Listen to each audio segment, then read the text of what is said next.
A while back, when Journey's End was still in the making, the Terraria devs announced that they were going to add a new boss that they described as, and I quote, a beautiful bullet hell. Naturally, people were pretty excited. It'd been a long time since we'd gotten a new boss. I mean, since, the Moonlord update. So yeah, people were pretty hyped about this boss. And then it came out and people pretty quickly found that the developers were talking about this new boss in the Holland biome called the Empress of Light. And well, people pretty much universally love it. It's like the most popular, universally liked boss in the game, I'm pretty sure, if what I've been hearing from people is any indication. And there are like a million mods that try to make the boss even more crazy than it already is. And you could reasonably argue that because most people, just the whole community, universally likes the Empress of Light, that it must be a good boss, which is the case most of the time, but in this case, no, I'm pretty sure everyone just has no idea what makes a good Terraria boss, because I have examined this boss very deeply, and I can say with confidence that it is a objectively bad Terraria boss. And now I'm going to tell you why you should hate it too. But first, I'd like to talk about today's sponsor, Forgotten Evils. Forgotten Evils is a Terraria mod that aims to add new content to the game, like most large mods, and it's currently in development. This mod, unlike most other mods, it's trying to make actually unique and interesting boss fights instead of pretty standard bullet hells with a million shaders tacked on. It also adds its own custom difficulty mode that gives some really unique reworks for vanilla bosses. These are some of the most unique reworks I have ever seen from a mod. The mod creator actually has his own YouTube channel where he uploads videos about the bosses that he makes and kind of talks about them. All very cool and educational stuff. So definitely go check that mod out. I will leave a link to it in the description, and subscribe to this guy's YouTube channel. This mod is incredibly unique and creative, and this guy is not getting nearly as much attention as he deserves. So that's Forgotten Evils. Go subscribe to it. And with that out of the way, we can now get to me talking about how bad the Empress of Light is.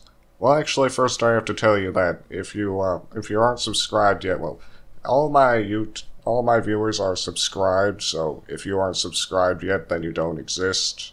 So, I'm sorry, I'm gonna keep saying that stupid line in every video until I have enough subscribers to conquer Middle-earth, so if you want me to stop saying that, then subscribe. Anyway, to really properly gauge whether or not the Empress of Light is a good Terraria boss, first we need to establish what makes a good Terraria boss, and I'd say it's three things. Agency, which means, how important it is to kill a boss. For example, the King Slime basically has no agency, all of his drops are useless except maybe the slime mount, whereas the Wall of Flesh has a huge amount of agency because he drops, the Demon Heart on Expert mode, and you literally have to kill him in order to progress the game. And I don't know, it just seems to me that for a Terraria boss to be good, you kind of have to have an incentive to actually kill it. Second thing is originality. It may not look it, but Terraria bosses are really good because they are very original. They may seem simplistic in nature, but they are in fact. Terraria does have a host of very creative boss fights, like the Wall of Flesh or the Twins.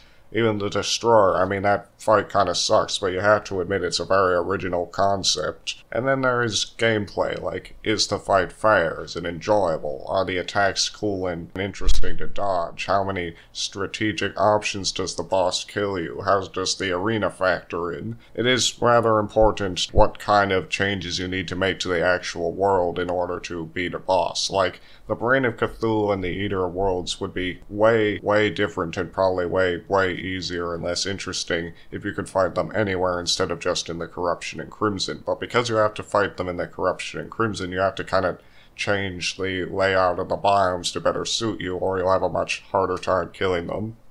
Sorry, there's actually a fourth thing, visuals. Visuals are kind of important. I mean, they're like the least important part, but I mean, a boss has to look good, right? Okay, I think we're done. Naturally, I will be going through each of these aspects of good Terraria boss designing and grading the Empress of Light on how well she compares to them, and also I'll be comparing her to bosses that I think do it really well, because I think the Empress of Light does all of these things terribly. So, first there's agency. Basically none.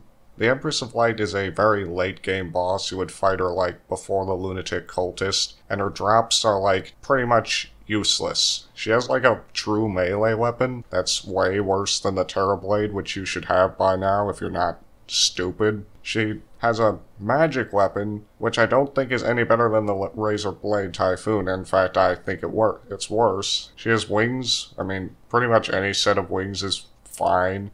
I don't think there's anything particularly good about the Empress of Light's wings. And there's also, I think there's something else in the weapon category, but then there's her expert mode drop, which gives you infinite flight, which sounds good, but infinite flight doesn't really matter because by now you probably set up your world so that you don't need infinite flight anyway to like fight the Lunatic Cultist, or the Moon Lord for that matter. And like the one useful thing she does have is also really stupid, because you have to beat the daytime version where all of her attacks one-shot you to get it. It's a summon weapon, and objectively, it's not really that much better than any of her other drops. It'd just be okay if it was something she could drop just when you killed her normally, but it's just stupid because you have to fight the buffed up one-shot version to get it. Like, how is that a fitting reward for beating the Empress of Light of all bosses without getting hit once? And you're only gonna really want it if you're running a summoner build, otherwise just fight the pillars and get Stardust Cell Staff, and even if you are going summoner, I mean, how are you gonna beat the daytime Empress of Light as a summoner? You need to kill that boss as fast as possible, and the summoner class sucks at DPS. For comparison, let's take the Eye of Cthulhu, for example. It's the first boss that most people fight. Shut up. The King Slime is not the first boss, the Eye of Cthulhu is, and it drops some pretty useful stuff. It drops Demonite, which you could use to make like a Knight's Edge or some okay stuff, but it also drops the Shield of Cthulhu on Expert Mode, which is like one of the best items in the entire game, arguably. And the Eye of Cthulhu really isn't that hard either, being one of the first bosses in the game. You don't have to fight it, but it has so much agency that you'd be stupid not to, because it drops the freaking Shield of Cthulhu. Compared to that, the Empress of Light is basically pointless. You're only gonna fight her if you're a completionist, or if you want to fight her for fun, but I don't know why you do that, because spoiler alert, this fight is not any fun whatsoever. So yeah, just not worth fighting at all. No agency. 0 out of 10. Next there's what was next on the line? I think it was originality. The Empress of Light's originality sucks. I mean, she's a fairy, a big fairy. How long did it take Relogic to come up with that? I mean, it's so obvious that mods have actually added like fairy hollowed bosses before Relogic did. I mean, in the game files, she's literally referred to as Fairy Queen, not very original. And the fight itself isn't creative either. I mean, the only thing creative about the Empress of Light is that she doesn't despawn when daytime comes. Instead, she just one-shots you. Though when you think about it, it's kind of weird that you're expected to fight her during the night at all, because she's the Empress of Light. But I guess that also makes it make sense that during the daytime she's way stronger. But besides that, I mean, the fight is pretty much just a clear-cut generic bullet hell, like a spoiler alert on the gameplay, but it just feels like a demo for modded Terraria. A generic bullet hell with lots of flashy shaders. This has been done to death on the modding scene by now, and if I want to do that, if I want to fight bosses like that, I'll just play Infernum or something. I don't need to fight one of these bosses in vanilla Terraria. At least Infernum is a little bit more interesting than the Empress of Light. Empress of Light is just very generic, just shoots bullets at you. That's it. Not original at all. For comparison, let's take the twins for example. It's 2 giant eyes. It's a double boss, and it's 2 giant eyes, which is pretty original. You know, they've got that little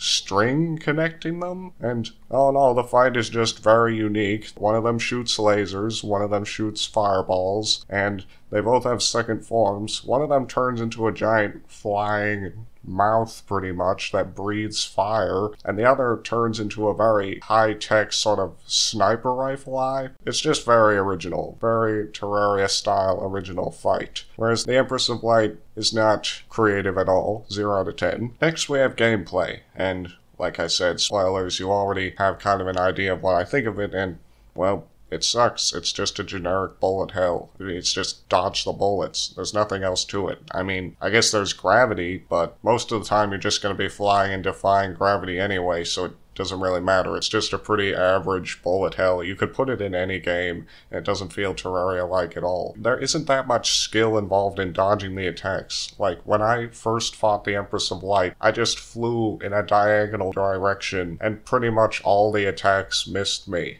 Like, the occasional one might get me here and there, but in Terraria fights, you don't need to no-hit them. If you only take a few hits, you just win. And then when I fought the daytime version, I used the same strategy and, like, beat it on the first try. So, yeah, not very interesting. Also, the gameplay dynamic doesn't really mesh well with Terraria at all. I mean, like, this boss, you can fight her pretty much anywhere. The only limitation is that if daytime comes, she gets a lot harder because she one-shots you. So there's really no reason to change or modify the world at all to adapt for this boss fight. You can just you probably don't even need an arena. Like I said, just fly diagonally, fall to the ground, and then fly diagonally some more. Or use one of those fancy, schmancy, infinitely flying mounts. It's not hard. For comparison, we can talk about, well, the Wall of Flesh. I mean, I don't know what people generally think about the Wall of Flesh's gameplay, but I think it's good. I mean, for one, the Wall of Flesh is basically, I mean, it's a wall. You can't get past it, and it's moving across the underworld. So even without attacks, it's very dangerous, because if it catches you, you're just dead. And the underworld is a pretty dangerous place and difficult to navigate by itself, so it puts a lot of emphasis on preparing the underworld for the Wall of Flesh fight. People have different approaches to doing this, but usually you just make a long bridge and try to clear out all obstacles. And it can feel tedious at times, but it's actually really satisfying when that pays off and you use your arena to actually beat the Wall of Flesh. And the gameplay surrounding the actual fight is also pretty good too. You know, it has the hungries that attach to the wall and latch off and attack you. Those are fun to deal with. It has the leeches, and the eyes shoot lasers. All in all, it's just a very simple, very simplistic, yet very satisfying boss fight, which is kind of what Terraria is all about. Empress of Light, on the other hand, is just generic bullet hell. 0 out of 10. And finally, we move on to visuals. Now, you would probably expect that this would be the part of the video where I actually say that the Empress of Light actually did something right, and that the visuals are actually very good. But no, they suck. The boss itself looks terrible. The Empress of Light, I don't know what you would expect from that, but she's basically just a big, yellow, derpy demi-human with wings that aren't at all big enough to support her, but somehow managed to do it anyway. I mean, she doesn't look pretty, definitely. She doesn't look human enough to be, like, pretty, not that I'd want to see her turned into a waifu. And she also doesn't look butterfly enough to be majestic. Why didn't they just make her a giant butterfly? That would have been cool. Okay, but what about her actual attacks? They suck too. I mean, basically the full fight is just, ooh, look at all the cool shaders, look at all the cool rainbowy effects. Once again, this is just a demo for modded Terraria. This has been done to death by Infernum and, like, Calamity, Wrath of the Gods. If all you look for in a boss fight is good shaders, then go play those mods. Their boss fights are generally pretty mediocre, but they definitely have shaders, and those shaders are a lot more impressive than the Empress of Light shaders. The projectiles without those shaders don't even look that interesting. I mean, her swords are just like pretty plain sprites with just some colored shading slapped on. Is not impressive at all. Let's compare that to the final boss of the game, the Moonlord, which I believe actually excels in every category, certainly not the least in visuals. I mean, look at this guy. This gargantuan, skeletal, eldritch horror just looks so magnificent and imposing and kind of creepy with the way he has eyes in his hands and his head. I mean, everything about this boss just looks amazing, and his projectiles actually don't use a million shaders, but they also look really cool. I mean, you could argue that it's not fair to compare the Empress of Light to, like, the final boss, when developers should always make, like, the final boss the best boss in the game objectively to make a good final impression. But I mean, I'd say pretty much every boss in the game has better visual design than the Empress of Light. I mean, I don't think the Empress of Light is the worst boss in the entire game. Like, I'd say the Queen Slime and the Deerclops are just a little bit lower than she is, but she does have the worst visuals. At least the Queen Slime has some originality to it, and I mean, Deerclops is just ripped out of Don't Starve, but the Don't Starve makers were original. That's gotta count for something, right? So, yeah, that's why the Empress of Light sucks, and that's why you should hate her. I don't think I left anything out. Well, except maybe that all the mods that rework her also suck, but I mean, if you like shaders, I'm sure you'd like them, so feel free to try playing those. Oh yeah, and also, for some reason, people compare the Empress of Light to the Radiance from Hollow Knight a lot, even though the Radiance is way better. I was actually originally planning to make this video focus on just talking about how the Radiance is a better boss than the Empress of Light, but I decided it would be better to talk about how the Empress of Light is like a bad boss by Terraria's standards. But on that note, the creator of Forgotten Evils, who I mentioned earlier, actually recently updated the mod so that if you fight the Empress of Light on Cursed mode, she is replaced with the Radiance from Hollow Knight, an infinitely better boss. That is just a amazingly genius feature from the mod creator. We think very much alike, so yeah. Definitely go give Forgotten Evils a try. It's pretty much, I don't know, like the only good mod these days. You should really check it out. Well, thank you for watching, and subscribe to prove that you exist, and, oh yeah, I meant to say this at the start of the video, but I guess I might as well say it now. This video is subjective. These are just my opinions, and if you don't agree with them, that's perfectly okay. That just means you're wrong. And I'd be happy to hear your opinions, even if they don't agree with mine, in the comments below, because that'll make the YouTube algorithm recommend my video to more people. So, I mean, say whatever you want. Anyway, go do all those things that I just told you to do. Thank you. Goodbye.